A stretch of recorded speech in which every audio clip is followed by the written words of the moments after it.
KCN news में आपका स्वागत है। आज हम मुस्तफाबाद विधानसभा से भारतीय जनता पार्टी के लोकप्रिय समाज सेवी व नेता अनूप शर्मा जी से क्षेत्रीय मुद्दों पर सीधी बात करेंगे।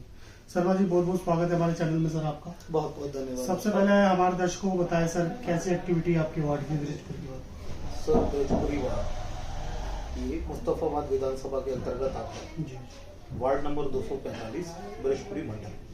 बात करें अगर ब्रिजपुरी मंडल की, तो जैसा कि यहाँ पर हमारा निगम पार्षद 27 सालों से नहीं, बोले तो कभी भी नहीं आया, तो हमारे यहाँ सफाई की व्यवस्था उतने सुचारू रूप से नहीं है। कूड़े की गाड़ियां आती हैं, कभी नहीं आती हैं, साफ सफाई पर भी। लेकिन अब जो हमने सबने मिलकर के माननीय मोहन सिंह बिष्ट जो हमारे डिप्टी स्पीकर है, उनको जब से विधायक बनाया है, तब से चाहे उनको पर्सनली ACDC को बोलना पड़े ऊपर, उसके बाद काम सुचारू रूप से, हालांकि काम निगम पार्षद का है, लेकिन लोगों के काम विधायक जी के प्रयास से भी बहुत अच्छे हो रहे हैं। इसमें कोई दो राय नहीं। और विकास की गंगा बहा रखी है हमारे विधायक जी ने। पानी की हमारे यहाँ समस्या नहीं थी, लेकिन कभी कभी लोग क्या कहते थे, लोगों की शिकायतें गई कि हमारे यहाँ पानी पीला आ रहा है, काला आ रहा है। तो जब पीला और काला, जो केजरीवाल की सरकार में पानी आ रहा था, और सबने देखा था, बॉटल भर भर के सबने इंटरव्यू में दिखाया, सब अपने घरों का पानी दिखा रहे थे। तो माननीय हमारे विधायक जी, डिप्टी स्पीकर जी ने ऊपर बात की और हमें पानी के लिए हमारे सारे क्षेत्र में पानी की लाइनें डल रही है और डल भी चुकी है। थोड़ा बहुत काम बाकी रह रहा है। शर्मा जी, आप ये बताइए, जो मौजूदा यहाँ से निगम पार्षद है, हाँ, जीतने के पश्चात उन्होंने काम नहीं किया? सर, वो जो यहाँ के मौजूदा निगम पार्षद है, हमने कभी उनको देखा ही नहीं साहब। इलेक्शन में अपने प्रचार प्रसार में वो आए थे। अगर वो आते भी हैं तो जो उनके अपने 2-4 कार्यकर्ता हैं, उन कार्यकर्ताओं के पास आए बैठे। तो ये वो यहाँ के जनप्रतिनिधि हैं, और एक जनप्रतिनिधि का दायित्व बनता है कि आप अपने पूरी जो भी आपका ये जो निगम की जगह आ रही है, आप सबके लिए, आपको वोट किसी ने किया है नहीं किया है, लेकिन आप सबके हैं।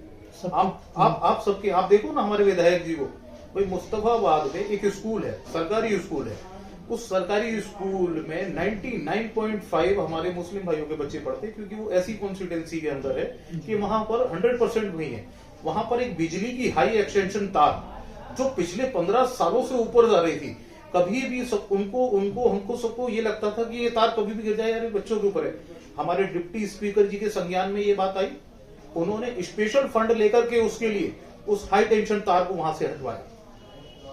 ये सारा श्रेय अगर जाता है तो MLA को जाता है, हमारे MLA को जाता है। बिल्कुल सर। हाँ? सर, आपसे जान लेंगे, आप जनता के बीच जाते हैं, वार्ड में जाते हो, तो ये सारी समस्या बोलती होगी जनता तो जनता क्या परिवर्तन चाहती है सर वार्ड से? जनता बिल्कुल परिवर्तन चाहती है। जनता बिल्कुल परिवर्तन चाहती है। जनता ये चाहती है कि भाई जो काम हमारे रुके, अब आज की पीरियड में ये देखो ना सफाई की व्यवस्था सुचारू रूप से है, रोड पर कूड़ों के ढेर लगे हुए हैं।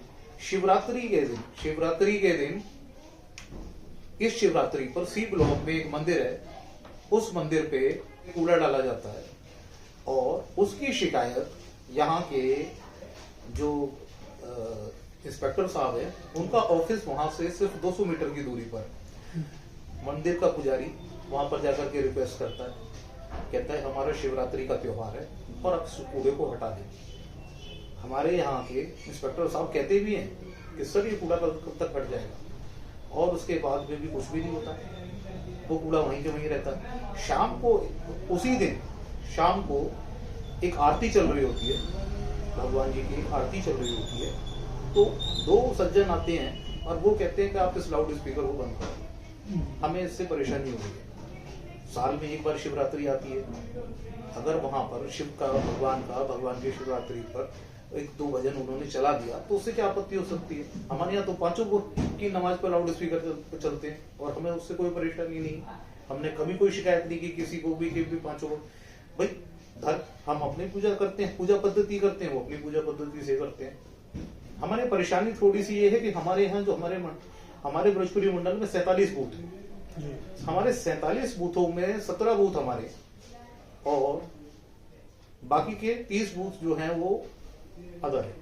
उन 17 बूथों में भी 14 बूथ रह जाते हैं, 3 पर हमारे बूथों में भी दूसरे हैं, तो हम सिर्फ 14 बूथों पर तो रह गए, उसमें भी 3 बूथों पर मिक्स पॉपुलेशन है, जिसका रेशो जनगणना ना होने की वजह से हम ये नहीं कह सकते कि उस बूथ पर 50-50 है या 70-30 है। तो हमारे यहाँ थोड़ा सा हमारे निगम में है कि हमारा जो भी प्रत्याशी रहेगा, निगम में प्रत्याशी, उसको मेहनत करनी पड़ेगी। जो भी हमारे लोग हैं उनको आगे निकाल के लाना पड़ेगा, उनको सबको वोट कराना पड़ेगा। है? हर समाज से अपील है कि हर समाज का व्यक्ति अपने मताधिकार का प्रयोग करे। सर ये बताइए, जो पूर्व निगम प्रत्याशी रही निर्मला जी, क्या कारण था उनकी सीट नहीं निकल पाई सर इस वार्ड से? देखो, हमारी जो वर्तमान मंडल अध्यक्ष पूर्व निगम प्रत्याशी निर्मला शर्मा जी मात्र 800 वोटों से हारी थी। अगर उस चुनाव प्रचार में हमारे लोग ही कुछ थोड़ी और मेहनत कर लेते, जो वोट हमारे नहीं डल पाए वो वोट डल जाते, तो ये सीट शायद उस समय निकल गई होती। थोड़ा सा अभाव रहा, जनता का अभाव रहा। हम हो सकता हमारी कमियां है, हमारी खुद की कमियां है कि हम समाज के उन लोगों के बीच नहीं पहुंच पाए, क्योंकि ऐसा तो नहीं है कि दूसरी पार्टी का जीता है कि उसको सारा एक ही समुदाय से वोट मिला है, हमारे भाइयों ने भी वोट किया होगा वहां पर। परंतु सर मैं जाता हूँ, लोगों के बीच मिलता हूँ भाइयों से, तो कुछ लोग ये कहते हैं कि अगर ब्रह्मपुरी वार्ड की बात की जाए, भारतीय जनता पार्टी की बात की जाए, तो बस एक समाज को लेकर ही ये वार्ड चल रहा है, जिससे ये परेशानी होती है, जो सीट नहीं निकल पाती। जमीन से जुड़े हुए लोगों को आज भी टिकट नहीं दिया जा रहा सर। देखो, टिकट तो ऊपर से पार्टी देखो एक ही आदमी को प्रत्याशी बना सकती है। पार्टी के पास 50 आवेदन जाते हैं, 25 आवेदन जाते हैं, पार्टी उसकी समीक्षा करती है, संगठन उसकी समीक्षा करता है, देखता है। तो ऐसा नहीं है कि 10 आदमी जाएगा 10 को टिकट देखो किसी एक को ही मिलेगा। लेकिन हमारा दायित्व ये बनता है कि पार्टी जिसको टिकट देती है उसको छोड़ करके हमें सिर्फ कमल के निशान को देखना है। हमें सिर्फ कमल के निशान को हमें अपना तन मन धन समर्पण कर करके उस कमल के निशान को विजयी बनाना। सर भविष्य में पार्टी आपको क्षेत्र का प्रतिनिधित्व करने का मौका दे तो आपकी तैयारी रहेगी? अगर पार्टी और संगठन की तरफ से अगर कोई ऐसा आदेश आता है तो पार्टी के किसी भी आदेश का उल्लंघन नहीं किया जाएगा। पार्टी के हर आदेश के लिए हम तत्पर हैं, तैयार हैं। सर ब्रह्मपुरी वार्ड की बात की जाए तो यहाँ पे मुस्लिम और हिंदू दोनों समुदाय के लोग हैं सर, क्या पूरे के लोगों का समर्थन है आपको? सब हमारे लोगों का समर्थन है और हम लोगों के बीच में है, लोगों में बहुत उत्साह है इस बार। लोग इस बार ये चाह रहे हैं कि जो हम 27 साल से विपक्ष में बैठे हुए हैं, अब एक बार थोड़ी मेहनत की जाए, ज्यादा मेहनत की जाए, लोगों से मिला जाए और इस बार सारे लोग मिलकर के इस सीट को निकालें। जनता जनार्दन अब चाह रही है कि कम से कम एक बार तो हमारा निगम पार्षद अपना हो। वही सर, दूसरी ओर रुख कर लेते हैं, उत्तर नगर तरुण हत्याकांड को लेकर बात करेंगे आपसे। एक होली वाले दिन एक गुब्बारे को लेकर इतना बड़ा बवाल हो जाता है उत्तर नगर क्षेत्र में सर, क्या कहेंगे सर? किस तरह की राजनीति हो रही है? क्या इंसाफ मिल पाएगा इस बार सीएम की ओर से? देखो सर, तरुण हत्याकांड में एक पहलू है, एक बच्ची जिसकी उम्र 8 साल, एक 8 साल की बच्ची कोई पानी का गुब्बारा अपनी छत के ऊपर से या कहीं से अगर वो गिर भी जाता है, पानी का गुब्बारा जिसमें रंग भी नहीं था, पानी का गुब्बारा जिसमें रंग भी नहीं था, वो पानी का गुब्बारा उस बच्ची से अगर गिर जाता है, जिस 8 साल की अबोध बच्ची को ये नहीं पता कि मुझे इनके ऊपर डालना है या नहीं डालना, ठीक है। बारिश होती है, बारिश में भी तो पानी गिरता है, हर समुदाय के ऊपर पानी गिरता है। उस पानी गिरने की वजह से कुछ लोग उनके घर पर जाकर शिकायत करने की बजाय लट लेकर के पहुंच जाते हैं, झगड़ा करने के लिए पहुंच जाते हैं। अगले दिन इंतजार करते हैं 45 लोग मिलकर के, और 45 लोगों ने मिलकर के एक पानी के गुब्बारे के लिए ये सजा देते हैं। वही सर, आपसे ये भी जानेंगे, होली इतना बड़ा त्योहार है हिंदुओं का हिंदुस्तान में। मैंने देखा है यूपी में वाइन शॉप क्लोज था सर, हरियाणा में वाइन शॉप क्लोज था, दिल्ली में ओपन था।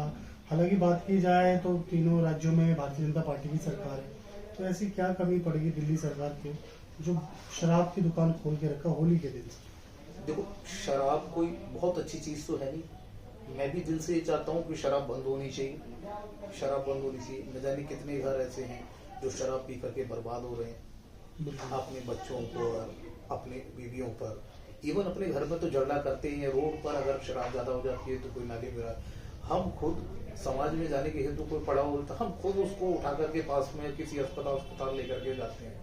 अगर सरकार की कोई ऐसी नीति आती है कि जिस पर शराब के लिए परमानेंट बंद हो बहुत अच्छी बात है, नहीं बंद होती है तो ये ड्राई डे बढ़ा दो। जितने भी इस तरह के पर्व हैं उन पर्वों पे कम से कम बंद कर दो। अभी क्या हुआ, गवर्नमेंट ने सारे हटा करके 3 या 4 साथ में 4 ड्राई डे कर दिए बस। पहले 14-15 ड्राई डे हुआ करते थे। तो सर जाते जाते शर्मा जी आपसे जान लेंगे सर, जिस तरह से विश्व युद्ध चल रहा है सर, क्या लगता है जिस तरह से एलपीजी की शॉर्टेज भारत के अंदर देखने को मिल रही है, ये इसकी बढ़ोतरी बढ़ती चली जाएगी आने वाले टाइम में?